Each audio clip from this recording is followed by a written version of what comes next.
अतिक्रमण निष्कर्षणाची जी कारवाई झालेली आहे त्याच्या अनुषंगाने आपल्या ज्या काही भावना आहेत किंवा आपल्या ज्या भावना आहेत त्याचप्रमाणे आपल्या ज्या मागण्या आहेत त्या आम्ही तपासून घेऊ आणि तपासून घेऊन शासन निर्णयानुसार जी काही कार्यवाही करायची आहे ते आम्ही तत्काळ कारवाई करू. घरात ओढत असताना साहेब तपासलं नाही ते आम्हाला साहेब नाही साहेब आम्हाला बघा वाकड्यात आम्हाला जायचं नाही मिळत, पण आमचं एवढंच म्हणणं आहे की आमच्यावर कारवाई बेकायदेशीर झालेली आहे. तुमच्याकडे नैसर्गिक आपत्तीचा निधी आहे, ज्यावेळी पाऊस वारा वादळ येतो त्यावेळी तुम्ही ताबडतोब लोकांची राहण्याची व्यवस्था करता, पण हे कसं बेकायदेशीर आहे ते आम्हाला तुम्ही सांगून द्या. आम्ही लगेच इथून जाऊन उठून तुमची माफी मागू पाय धरून. हा बघा साहेब, हा जातीचा दाखला आहे बघा ना, हा जातीचा दाखला आम्ही घरात नाही पिकवत, हा प्रांत म्हणजे तुम्हीच दिलेला दाखला आहे. हे त्यांच्याकडे अधिवास आहे, म्हणजे हे अधिवास म्हणजे काय तर 15 वर्षापासून राहत आहेत.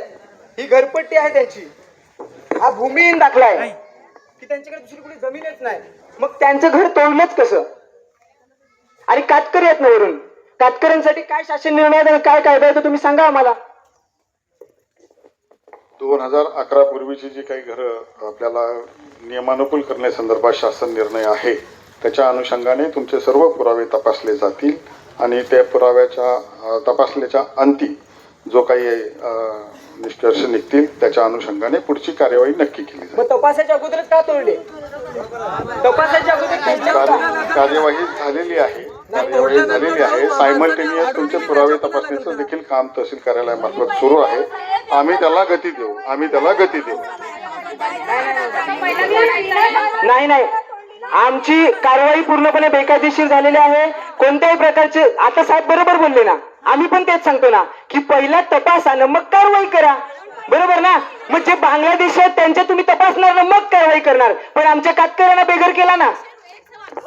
बहुत सारे अनलीगल रिसोर्ट हैं जो 2011 के बहुत बाद में बने हैं, 4-3 साल पहले, और उनके राजनीतिक पार्टियों, चाहे वो बहुजन विकास आघाड़ी हो चाहे वो बीजेपी हो, उनके बड़े बड़े नेताओं और उनके संरक्षण में बने हैं. उन पर कार्रवाई कब करेंगे आप लोग? क्या प्रांत का बुलडोजर उन रिसोर्टों पे चलेगा और कब तक चलेगा? इसका जवाब पत्रकारों को चाहिए.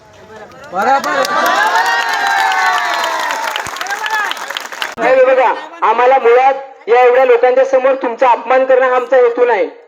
आम्हाला कल्पना आहे की तुमच्यावर दबाव प्रचंड होता आणि त्याच्यामुळे तुटलंय, पण आम्हाला सांगायचं झालं ते गेलं.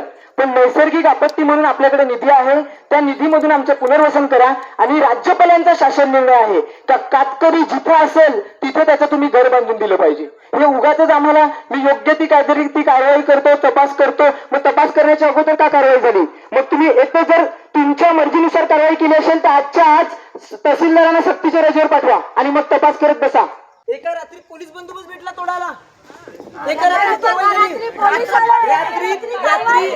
रात्री 3 वाजता कोणाचा फोन आला तहसीलदारांना? काढा सीडीआर.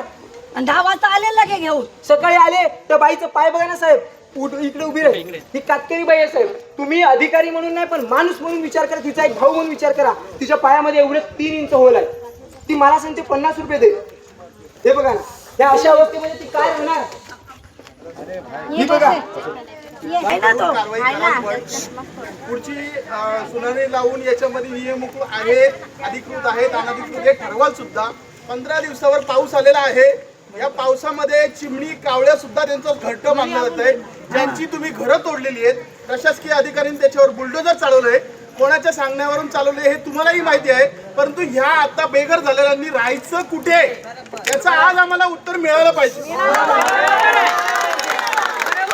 आणि ह्याच्या मुले ना साहेब, एक मिनिट, ह्या अशा माजलेल्या आमदारांचे मुले एक दुसऱ्या दलालांना, आरटीआय मास्टरांना हिंमत येते. काल तिथं कारवाई झाली, दुसऱ्या दिवशी लगेचच तक्रारी अर्ज केले प्रफुल्ल ठाकूरने आमच्या सांभाळापाडा तोडण्यासाठी.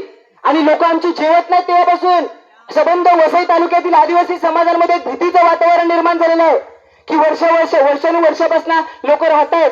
देशाचे पंतप्रधान सांगत होते की 2024 पर्यंत सर्वांना घरं देणार. अरे तुम्ही नाही दिली पण आम्ही मेहनतीने घरं बांधली, ती तरी तोडू नका. तर तुम्ही याच्यावर ठोस निर्णय द्या. आम्ही योग्य ती कारवाई करतो, चौकशी करतो, हे ऐकण्यासाठी आम्ही एवढी लोक नाही आलेलो. बघा, तुमचे जे पुरावे तुम्ही तहसील कार्यालयाकडे दिलेले आहेत ते आम्ही हार्डली 2 दिवसात तपासू. 1-2 दिवसात तपासू आणि पुरावे तपासल्यानंतर 2 दिवसांनी आपल्याला त्या संदर्भातल्या सर्व डिटेल्स आम्ही देऊ आणि त्यानंतर तुमच्या ज्या काही मागण्या आहेत त्या मागण्याच्या अनुषंगाने आम्ही वरिष्ठ कार्यालयाला अहवाल सादर करू. इथपर्यंत आम्ही राहायचं कुठे? ऐका साहेब, आम्ही जे सांगतोय ते चुकीचं आहे की बरोबर सांगा. ज्या कलम 50 नुसार आम्हाला नोटीस दिल्या ते कलम 50 सांगतो 30 दिवसाची वेळ दिली पाहिजे. आम्ही ऐका कमेंट बाबा उगाच रे, आम्ही हे मान्य करतो 2023 ला सुद्धा आम्हाला नोटीस आली होती, पण 2023 ला सुद्धा आम्ही दावे दाखल केलेले आणि 2026 ला सुद्धा 12 तारखेला दावे दाखल केले. मग दावे पेंडिंग असताना कारवाई झाली का? तुम्ही स्वतः सांगता ना की आधी तपासून मग कारवाई करायची. स्पष्टपणे तो GR सांगतोय की 30 दिवसाची वेळ द्या. ते तुम्ही ठरवा पात्र आहेत की अपात्र आहेत. जर अपात्र असतील तरी सुद्धा 60 दिवसाची वेळ द्यायची आहे. का? अपिलात जाण्यासाठी. पण इथे न्याय ना निवाडा बुलडोजर आले ना हे धबाधब सपाट करून टाकला सगळा. आता जायचं कुठे ही परिस्थिती आहे. त्याच्या झाड आहे एक आंब्याचं, जशी जशी सावली फिरते गोलगोल तशी तशी चटया फिरतात गोलगोल. 12 वाजले का डोकर निंबर इकडे येते, तशी तशी गोलगोल गोलगोल फिरते. आता जायचं कुठं? तुम्ही 5 मिनिटं इथे उभे राहिले तर घाम आला साहेब तुम्हाला. आमची काय परिस्थिती विचार करा ना. आज तुम्ही अधिकारी बनले, पण आधी सुद्धा तुमच्या पण आई वडिलांनी बहिणीने अशाच पद्धतीने रस्त्यावर उतरून लढले असतील. हे आमचं म्हणणं आहे पोलिसांना सुद्धा की पोलीस म्हणून नाही पण माणूस म्हणून तुम्ही 1 मिनिटासाठी फक्त विचार करा की जर तुमची घरं तुटली असती तर तुम्ही काय केलं असतं. आम्ही तुमचे पाय धरून माफी मागतो, पण आम्ही चुकीचे नाही ते आमचा ठाम विश्वास आहे. आम्ही जर बांगलादेशी असलो असतो, आम्ही जर चुकीचे असलो असतो तर या ठिकाणी एवढ्या मोठ्या संख्येने आलो नसतो. आणि बांगलादेशांवर कधी कारवाई होणार? तिथल्या ते बांगलादेशी बीजेपीच्या सोबत आहेत.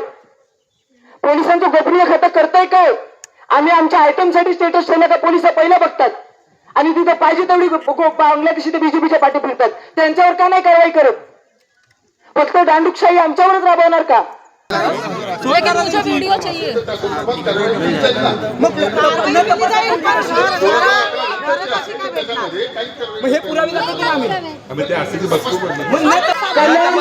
ऐका, कलम 50 नुसार जी नोटीस दिली ती त्याच्यामध्ये तपासण्याची तरतूद आहे. न तपासता तोडलीच कशी? कोणाच्या दबावाखाली तोडली? बघा, तहसीलदारांनी जी तपासलेली होती सकृतदर्शनी ती 2011 नंतरची आढळलेली आहे. तुम्ही जर काय आता वाढीव पुरावे दिलेले आहेत, तुम्ही जे काही वाढीव पुरावे दिलेले असतील तर ते तपासून घ्या. नाही तपासले. 10 घरकुलांचं तुम्ही आता करणार का? 15 दिवसात या सर्व बाबी तपासून घेऊन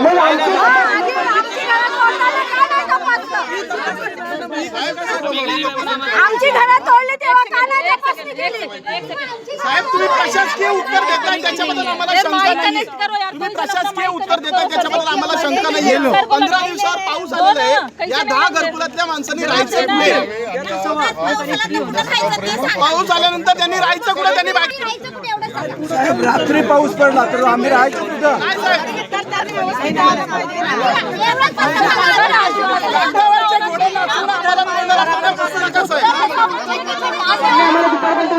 तुम्ही काय करणार? फक्त कागदी गुन्हे नसणार अहवाल पाठवणार, पण आम्ही राहायचं कुठे प्रत्यक्षात? आम्ही त्यांच्या घरी राहू का? साहेब तुम्ही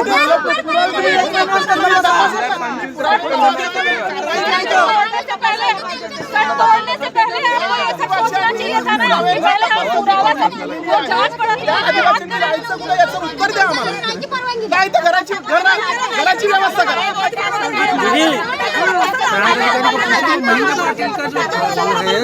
सर्वे नंबर में थोड़ा 10 मिनट आप लोग साथ हो जाओ. पत्रकारों से थोड़ा सवाल जवाब हो जाने दो सर.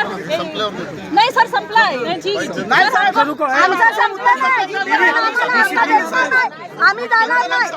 संपलं बिपलं काय नाही. ते जर तुम्ही आमचं हिरावून घेत असाल आणि आमची जर व्यवस्था करणार नसाल तर आम्हाला तुरुंगात टाका. आम्ही तिथे राहायला तयार आहेत.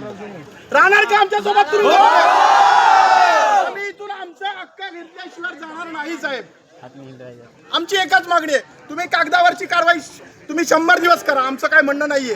तुम्हाला ती वेळ पण आहे, तुम्हाला ती मुभा पण आहे, तुम्हाला तो कायदा पण आहे, पण या 10 माणसांनी 10 घरातल्या माणसांनी राहायचं कुठं?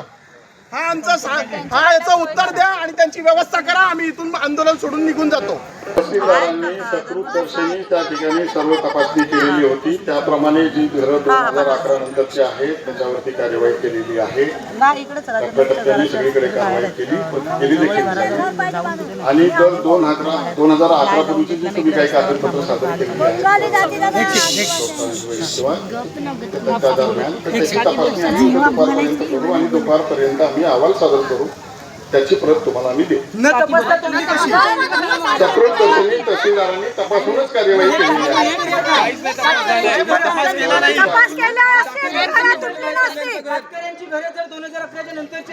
आता ते त्यांच्याकडे तहसीलदारांच्याकडे कोणकोणती कागदपत्र होती ते सर्व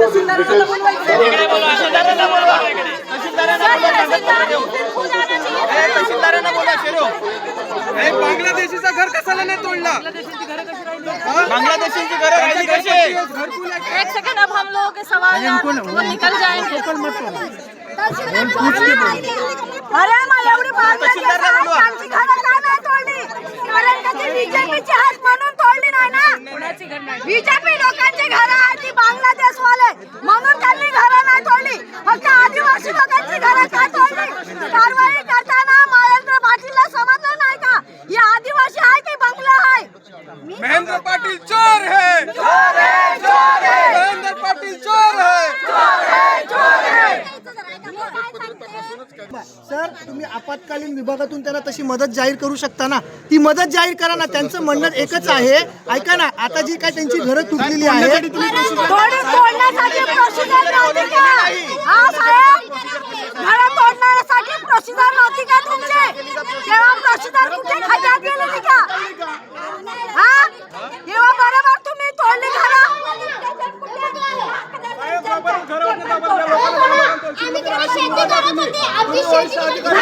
पोलीस चौकी बनली. पोलीस चौकी पण तोडा. ती पोलीस चौकी पण बिना कायद्याने बांधलेली आहे. ती तोडा ना मग. इकडे कारवाई करा. ती पोलीस चौकी का नाही तोडत? आदिवासींना मंजुरी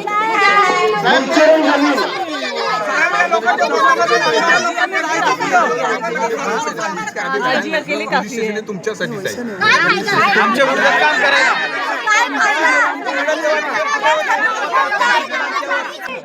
आम्ही बीजेपीशी लढतो ना म्हणून बीजेपी आमची गरिबांची घरं तोडतो.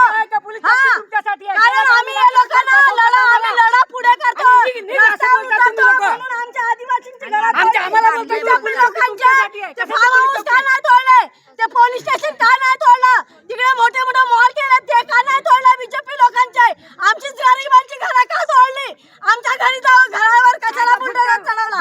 जेव्हा आमची घरं तोडली तेव्हा तुमची कारवाई कुठे गेलेली? एक दिवसात तुम्ही कारवाई कशी चालू केली आणि एक दिवसात बुलडोझर कसा चढवला? तुमचा पोलीस प्रसिद्ध आला. आमच्या लेडीज लोकांचे ब्लाऊज फाडले. आमच्या लेडीज लोकांना धक्काबुक्की केली. आमच्या लेडीज लोकांना दांडे घेऊन लावले का तुम्ही? आता करा आमच्यावर दांडे, अत्याचार करा आमच्यावर. तुम्ही आमची घरं तोडली, आमच्यावर अत्याचार झालाय. आम्ही अजून अत्याचार सहन करू, पण आम्हाला इकडे लेखी पाहिजे. लेखी दिल्याशिवाय आम्ही इकडे हिलणार नाही.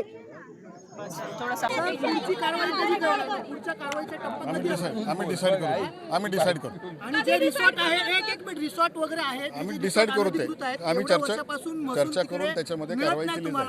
मग तिथे काय प्रांत आणि बाकीचे तलाठी वगैरे चर्चा करून त्याच्यात कारवाई कधी केली करणार? करू सर, ये जो कार्यवाही हुई है इस विषय में क्या कहेंगे आप? जो कार्यवाही हुई है इस विषय में क्या कहेंगे? कार्यवाही तो हुई है, वही तो क्या किस आधार पर हुई है वो जो आपको इलीगल बताना पड़ेगा। एनक्रोचमेंट थे उसको हटाया गया है। उसको हटाया गया है। सर, इलीगल इंक्रोचमेंट वहाँ पर बीजेपी के महेंद्र पाटिल जो है उनका बंगला है वहाँ पर, इसके अलावा जो रिसोर्ट्स है वो बहुत सारे वेरीफाई करेंगे ना हम। कब करेंगे सर? कब डेट होगी? सर आपका काम है वो कब करेंगे? कल, परसों, नरसों, 2 दिन बाद? जी नोटीस पाठवली होती ती नोटीस कोणाकोणाला पाठवली होती? किती जणांना नोटीस आली होती? त्याच्या डिटेल्स मी घेऊन तुम्हाला देतो। सर, ये जो कार्यवाही हुई है लीगल है? त्याच्या डिटेल्स देतो तुम्हाला। त्याच्या डिटेल्स देतो तुम्हाला। सर आप आए क्यों? डिटेल्स में आप आए क्यों? इतने लोगों को समझाने के लिए आए, आपके पास में कोई जवाब नहीं है तो आप आए क्यों यहाँ पर? क्या ठोस है आपके पास में? क्या आश्वासन देने के लिए आए जिससे ये लोग लौट जाएं? ये 41 इमारत के लोग नहीं है, यहाँ एकजुटता है सर। इनसे आप ठोस आश्वासन लेकर आना चाहिए था, आपको नहीं लगता? सर आपको जब कोई विषय की जानकारी नहीं थी, आपको ये पता ही नहीं था कि आपको आश्वासन क्या देना, तो आप आए किस लिए? आप आए क्यों सर? क्या जवाब देने के लिए आए हैं जिससे ये लोग चले जाए? सर क्या जवाब देने के लिए?